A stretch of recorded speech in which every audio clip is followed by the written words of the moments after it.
When Liam Hanley returned to town, I knew things had changed. He was once the fiancé of my wife, Sarah, and they had been close until Liam abruptly ended things to marry a wealthy woman 10 years his senior. Sarah had always been open about how heartbroken she'd felt after the breakup, which happened just a year before I met her. As a police detective, I'm naturally cautious. I didn't want to get too involved with Sarah if there was a chance she'd still be drawn back to her first love. So I did some quiet digging on Liam, which was fairly straightforward given my profession. "Detective Evans?" I heard as a young officer approached my desk. "That would be me," I responded, glancing at her name tag. "Officer Jordan." "What are you working on, Theo?" asked my partner, Mike Brennan, a third-generation cop and one of the sharpest on the force. "Just doing a background check on my girlfriend's ex-fiancé," I replied. He raised an eyebrow. "You think she's cheating on you?" "No, nothing like that. Just want to make sure I don't get blindsided if he ever comes back and sweeps her off her feet." "Just be careful," Mike warned with a smirk. "Captain's not big on personal files crossing your desk." I waved him off and opened the envelope. The contents were exactly what Sarah had told me. Liam had married Catherine Weaver, heiress to a local financial empire. They had a little girl together, and aside from a few traffic tickets, Liam's record was clean. He worked as an advisor for Catherine's family firm, Weaver Financial Group, a company that managed billions. I'd also pulled some information on Catherine. She was an only child, educated at Ivy League schools, and had no criminal record.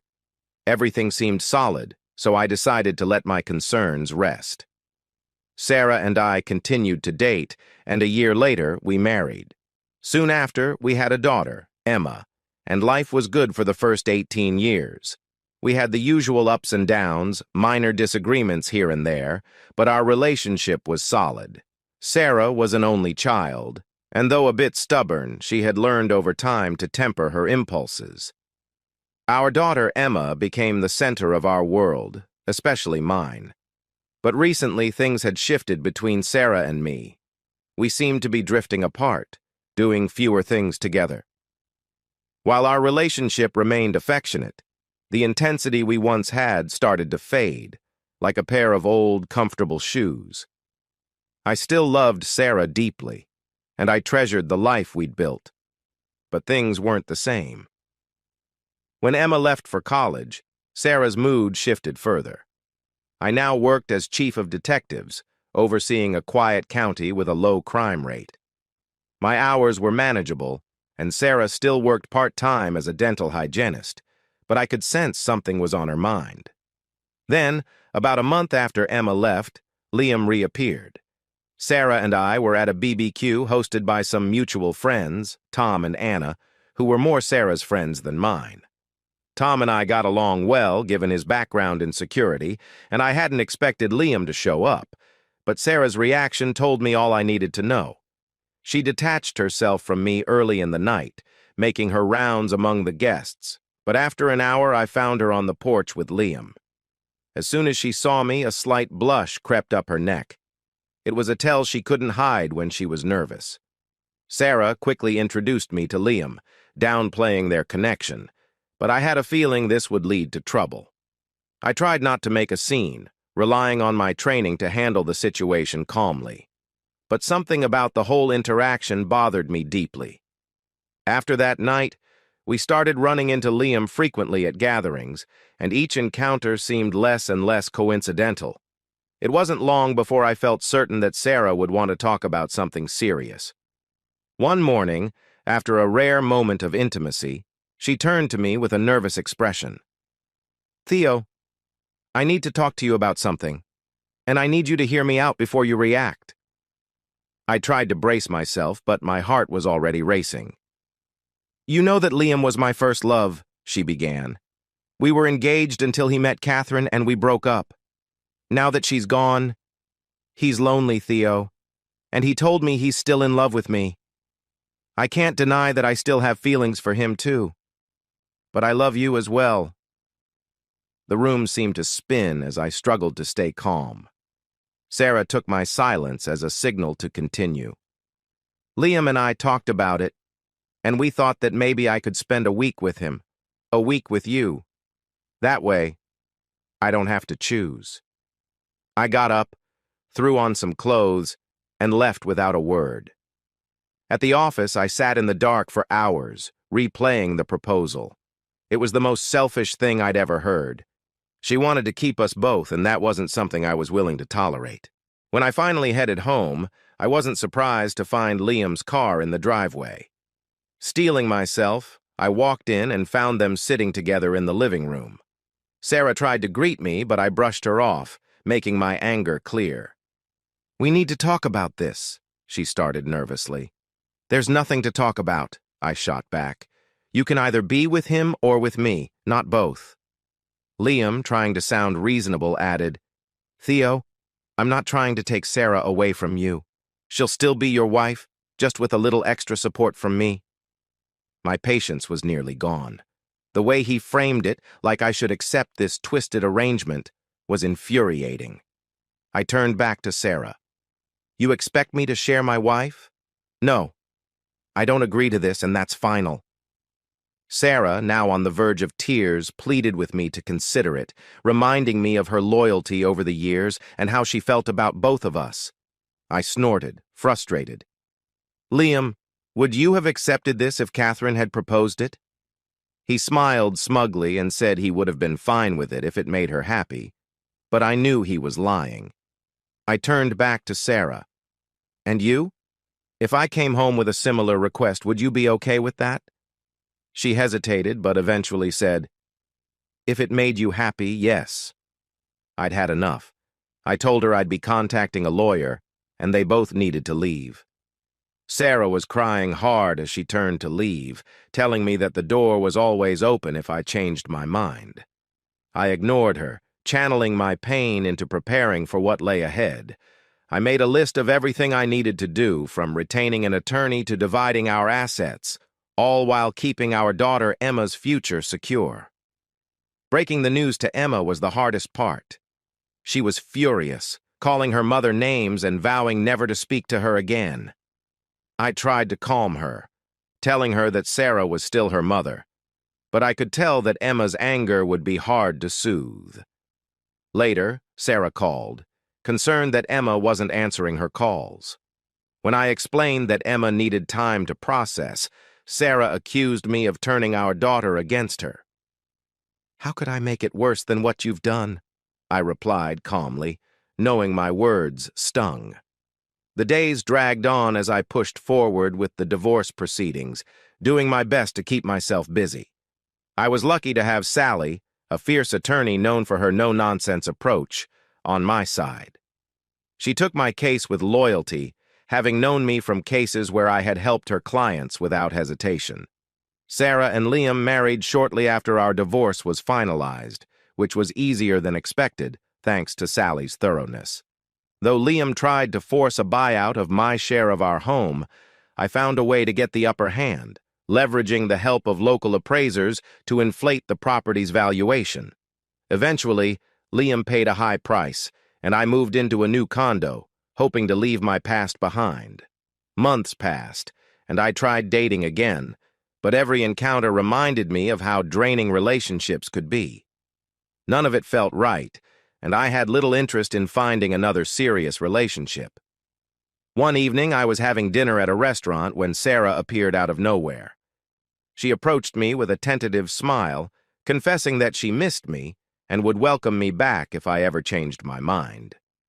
I felt a strange satisfaction, seeing her still longing for what she'd lost.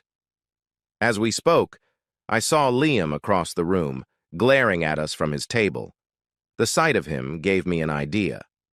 Later, I explained my plan to Emma, and after her initial shock, she laughed, encouraging me to go through with it. The next day, I called Sarah, proposing we discuss the idea of a new arrangement, just like the one she'd suggested months earlier. She eagerly agreed, setting up a meeting at our old house. When I arrived, it was clear that Sarah hadn't prepared Liam for my visit. He looked tense as I sat down with them. Sarah seemed delighted as I broached the idea, but Liam's reaction was priceless, shifting from surprise to barely contained anger. "Wait a minute," Liam interjected. "We need to talk about this first." "But you agreed before?" Sarah reminded him, confused. "Yes, but this is different," Liam stammered. I held back a smirk. Now he was the one squirming, and I was savoring every second of it. I left them to sort it out, knowing I'd unsettled him. As I walked out, I could hardly contain my laughter. The following day, Sarah called to say that Liam had reluctantly agreed to the arrangement, though he insisted we all be tested for any potential health issues first. I agreed, and soon enough, Sarah and I were back to spending time together, with Liam forced to accept the arrangement he'd once pushed on me. As the weeks passed, it was clear Liam's resentment was growing. While I enjoyed my time with Sarah, it was evident that their relationship was fraying. Eventually, I realized that my plan was working better than I'd anticipated, but the final outcome remained to be seen. As the weeks passed, the tension in Liam and Sarah's relationship became more apparent. Though Sarah continued to split her time between us, I could sense that things were starting to wear on Liam. He'd initially been confident, maybe even smug, about their arrangement, but the reality of sharing Sarah was proving harder for him to handle than he had anticipated. When I picked Sarah up each week, she seemed increasingly unsettled. On the surface, she tried to act like everything was fine, but the cracks were beginning to show.